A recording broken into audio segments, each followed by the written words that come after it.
৩০ বছর পর মঙ্গল শনির ষষ্ঠক যোগ, দুই রাশির সীমাহীন সম্পদ বৃদ্ধি পদোন্নতি, বৃশ্চিক রাশি, মীন রাশি। মঙ্গল গ্রহ সাহস ও বীরত্বের প্রতীক। তার বিশাল আকার এবং লাল রঙের কারণে তাকে গ্রহের সেনাপতি বলা হয়। তারা মাঝে মাঝে তাদের রাশিচক্র পরিবর্তন করতে থাকে। বর্তমানে তিনি তার নিম্ন রাশি কর্কট রাশিতে রয়েছেন, কিন্তু ৭ জুন এটি কর্কট রাশি ত্যাগ করে সিংহ রাশিতে প্রবেশ করবে।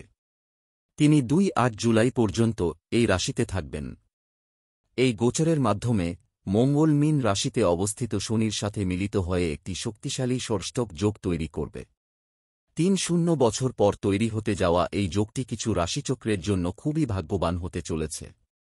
তাদের অমীমাংসিত কাজ সম্পন্ন হতে পারে, কাঙ্ক্ষিত ইচ্ছা পূরণ হতে পারে। জানুন সেই রাশিরা কারা।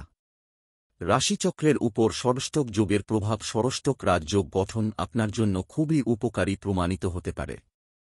আয়ের অনেক উৎস থাকতে পারে, যার মাধ্যমে ভালো পরিমাণ অর্থ উপার্জন করতে পারবেন এবং ভালো সঞ্চয় করতেও সফল হতে পারবেন।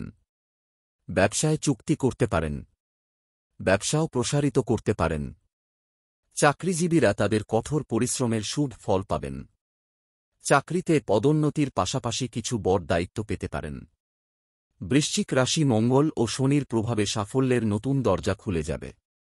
প্রতিযোগিতামূলক পরীক্ষার জন্য প্রস্তুতি নিচ্ছেন এমন ব্যক্তিরা ভালো খবর পেতে পারেন। যে কোনো বড় পরীক্ষায় উত্তীর্ণ হতে পার। ব্যবসা ভালোভাবে চলবে এবং আপনি এতে লাভবান হবেন। বেকার যুবকরা চাকরি পেতে পারেন। যারা চাকরি পরিবর্তনের কথা ভাবছেন তাদের জন্য এটি একটি ভালো সুযোগ হবে। নতুন স্থানে সুইচ করতে পারেন। মীন রাশি এই যোগব্যায়াম অনেক সমস্যার সমাধান করতে পারে। বিবাহিত জীবনে চলমান উত্থান পতনের অবসান হতে পারে। জীবনসঙ্গীর প্রতি আপনার ভালোবাসা বৃদ্ধি পাবে। ব্যবসায় ভালো সাফল্য পাবেন। যে কোনো সরকারি প্রকল্পে অর্থ বিনিয়োগ করতে পারেন। অমীমাংসিত কাজ এগিয়ে যেতে পারেন।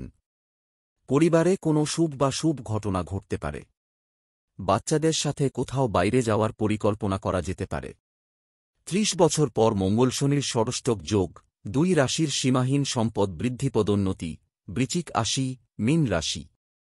মঙ্গল গ্রহ সাহস ও বীরত্বের প্রতীক।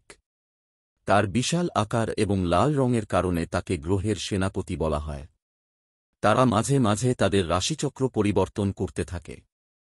বর্তমানে তিনি তার নিম্ন রাশি কর্কট রাশিতে রয়েছেন, কিন্তু ৭ জুন এটি কর্কট রাশি ত্যাগ করে সিংহ রাশিতে প্রবেশ করবে। তিনি ২-৮ জুলাই পর্যন্ত এই রাশিতে থাকবেন। এই গোচরের মাধ্যমে মঙ্গল মীন রাশিতে অবস্থিত শনির সাথে মিলিত হয়ে একটি শক্তিশালী ষষ্ঠক যোগ তৈরি করবে। ৩-০ বছর পর তৈরি হতে যাওয়া এই যোগটি কিছু রাশিচক্রের জন্য খুবই ভাগ্যবান হতে চলেছে। তাদের অমীমাংসিত কাজ সম্পন্ন হতে পারে, কাঙ্ক্ষিত ইচ্ছা পূরণ হতে পারে। জানুন সেই